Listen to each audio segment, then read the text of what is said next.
am a proponent of the idea that one of the most intelligent, efficient ways of doing magical work is by means of the invocation or the evocation and direction of spirits and spiritual intelligences to empower that work, whether that is in the form of full Solomonic ritual or through spell work or other kinds of magical directing of these spirits.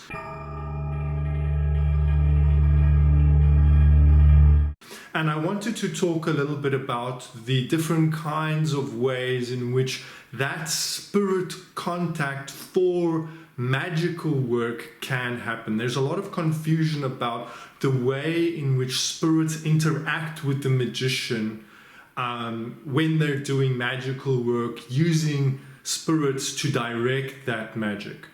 And one of the primary confusions is the amount of contact that they can expect when they do that kind of work. And if you've been following the stuff on my channel, especially my Kabbalistic candle magic system, which is my most popular system of work that I've shared on this channel, that video has been very popular, and I've sold many PDF bundles for that technique. And people sometimes get confused about what kind of spirit contact they can expect. And how I like to explain this is that there are basically three modes in which spirit contact in terms of magical work can happen. And you can compare these three modes to when you invite a guest to appear in your home in person for an audience versus calling someone up on the telephone to converse with them, or versus sending someone a letter or an email, right? When you're doing a full ceremonial evocation or a Solomonic evocation, in which you are conjuring the spirit into a triangle or into a crystal or astrally to appear in your vision, that's something more akin to inviting a guest over to your house to appear in front of you, and so that you can have a cup of tea and talk to them and so on. It's more like that kind of visit. When you are doing spirit-driven spell work of the sort that you will see in my Kabbalistic candle magic video, that is more like calling up the spirit on the phone and then telling the spirit what you'd like to see happen in that magic, and then once that communication is done, hanging up the phone. It's a bit more like that. And then lastly, there is the final mode of petitioning, which is a bit more like when you petition a saint. It's when you light a candle and you write your petition out to that saint or other spirit, and that is a bit more like sending an email or a letter.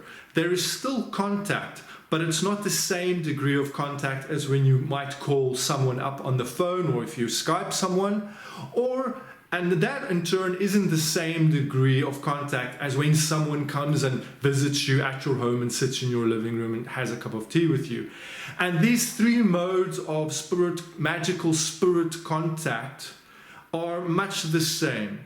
So it's important not to get confused. It's important to realize that if you're doing some sort of spirit-driven spell work like I've been sharing on this channel, it's like calling up the spirit on the phone.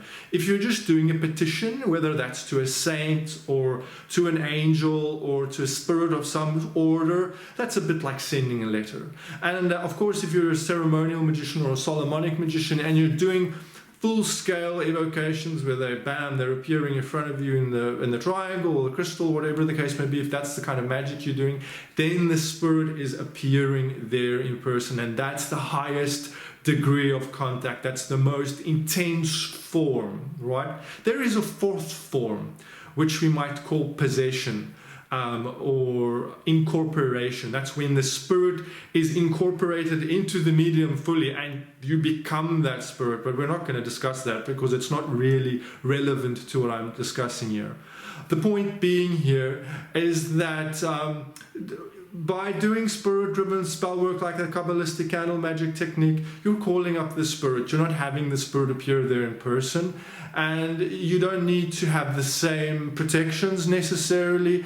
And you don't need the same formalities as you might have when you have a guest come over to your home. You won't have those formalities. You won't have those things ready as when you call someone up on the phone. If you're inviting a guest over, you might tidy up your house. You might put on a nice suit, or you might, if it's an important guest, you might wear a suit. You might bathe. You might get some snacks ready, or make sure that you've got tea or wine or whatever in the house to offer the guest, right?